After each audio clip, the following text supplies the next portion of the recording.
Greetings everyone and welcome to another episode of First Thoughts. My name is Matt Sella and I reviewed The House with a Clock in Its Walls. I think that's the title. It's a very long, kind of convoluted title. I think they could have chose a way more mainstream title. So for those who are new here, I normally give my pros and then I give my cons and say what my overall thoughts of the films were rating wise. So what worked for me? Well, I think the aspect that interests me most about this movie was the whole warlock thing, the witches and wizards, though they don't really say wizards in this. It's implied that people can learn great spells and magic. Specifically, what kind of magic? That's a bit in the air and inconsistent. Going into this film, I kind of thought that this was kind of like a spin-off expansion of, like, say, the Harry Potter world, which we've mostly seen in England and parts of New York with the Fantastic Beasts films. This is a Universal / Amblin film, so obviously not in the same universe. But in my mind, I thought it'd be kind of funny to see it that way. Did it work for me like that? No?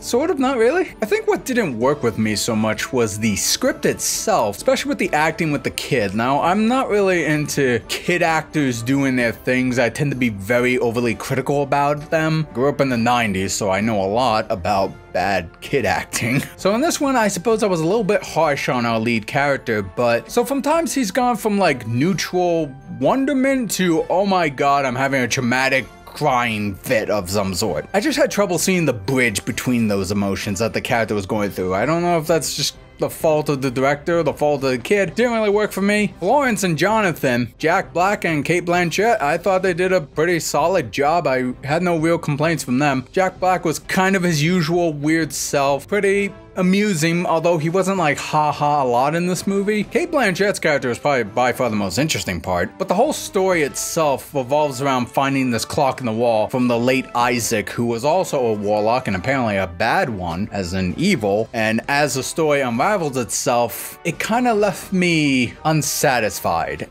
And like I said, the problem with the script is that it kind of sets up like interesting ideas about this world, but doesn't really explore them. It just kind of goes right into what the plot needs to do next. And the other thing that I think bothered me a lot about this film is that there was a lot of like actions going on where you kind of expect like a big establishing cutaway of some sort that helps show what's going on with this scene.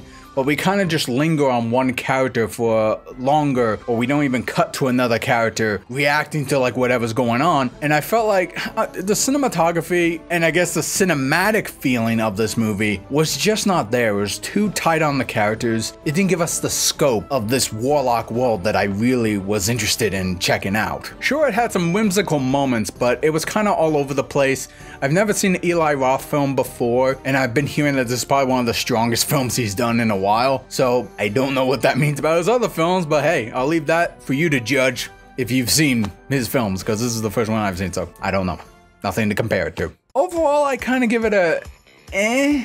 I wasn't really like stoked in seeing it, but I wasn't really dreading seeing it, if that makes any sense. I kind of came out saying like, yeah, that was fine. I would recommend it if you are matinee prices or you just have nothing else to do. I saw it in IMAX. I don't really know why it was IMAX. Maybe the sound sounded good. Visually, it was kind of cheap feeling a little bit. It was the earliest screening I could find to get this review out as soon as I could, so yay A-list for making it a free ticket, sort of. But yeah, no, those are my general thoughts on It's Clock's Walls House. Yeah. House with a Clock. Did you check out the movie? And if so, what were your thoughts on the film? Did you like it? Did you not like it? Did you thought it was okay like me? Let me know your thoughts in the comment section below. That'll do it for this episode of First Thoughts. Be sure to give us a like and don't forget to subscribe. Ring that bell for more reviews just like this. Speaking of which, you can check out my playlist here for other reviews that I've done, or if you want to watch something random, click here and be sure to subscribe. Alright everyone, to be continued.